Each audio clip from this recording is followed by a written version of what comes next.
తెలంగాణ రాష్ట్ర గృహ నిర్మాణ సంస్థ assistant engineers works inspectors association రాష్ట్ర ప్రధాన కార్యదర్శి హౌసింగ్ అసిస్టెంట్ ఇంజనీరింగ్ బొగ్గుల వెంకటరామరెడ్డి ఉద్యోగ విరమణ సందర్భంగా యూనియన్ ఆధ్వర్యంలో ఆత్మీయ అభినందన సభ నిర్వహించారు.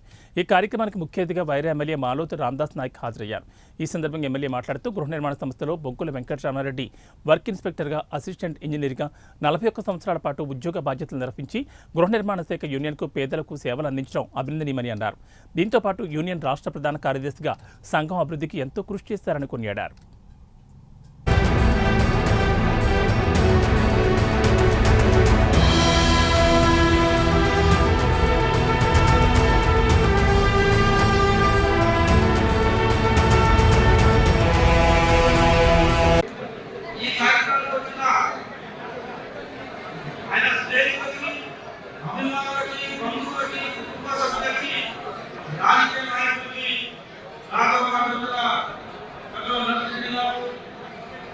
రాజకీయాలు